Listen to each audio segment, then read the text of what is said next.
Hello everyone, it's Shane Kanto, your Wasteland reviewer, and I'm here to review Grand Prix of Europe, and this is a new animated film from Viva Pictures, and this is from director Valdemar Fast, and this has like 11 writers on it, which you can tell, but we'll get there, and this film focuses on Edda, a young mouse with big dreams. Seizes her chance to race in the Grand Prix disguised as her hero Ed. She rises to the challenge of outwitting her rival's sabotage and proving that even the smallest racer can make biggest impact.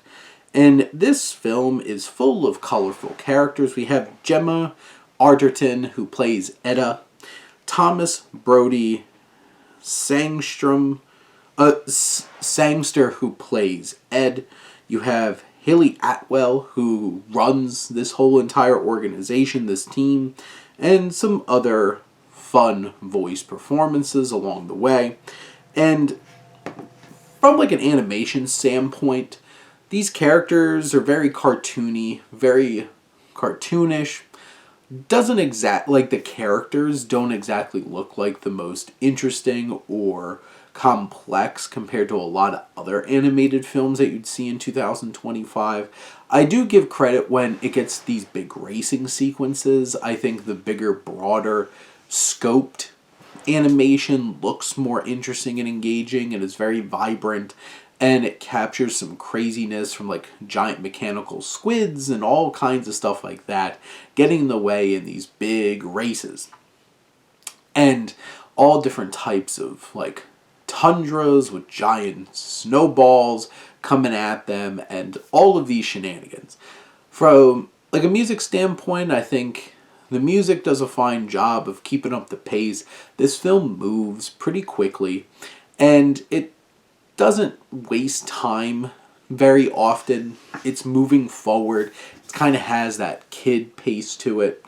And you set up the story at the beginning and show that Edda doesn't really fit in at this circus kind of carnival that her father runs now after he was a great racer.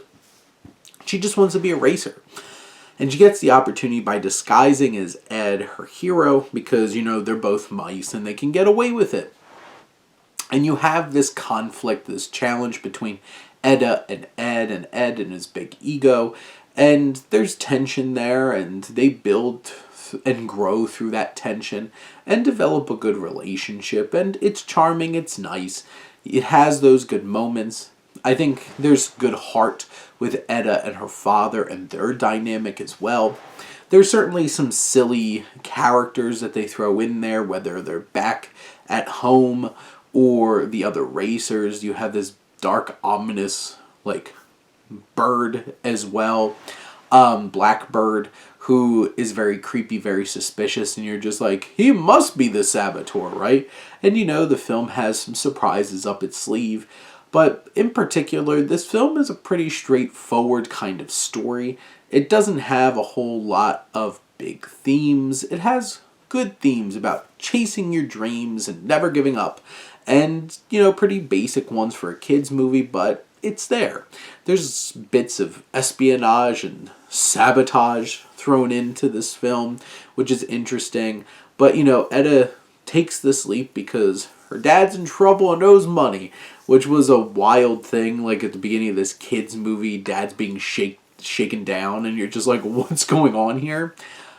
Tonally, it's a little over the place, and it's generally pretty silly, but there are some dangerous and thrilling moments, and especially when they get into the racing, it's much more thrilling and exciting, and I think those are the strongest elements of this.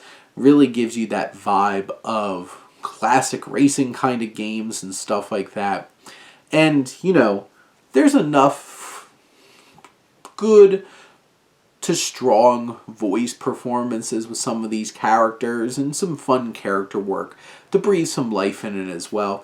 It's relatively inoffensive, has a few surprises up its sleeve, and a good heart, and some thrilling race sequences.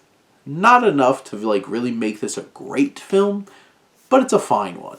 And it's an enjoyable watch for a little over an hour and a half.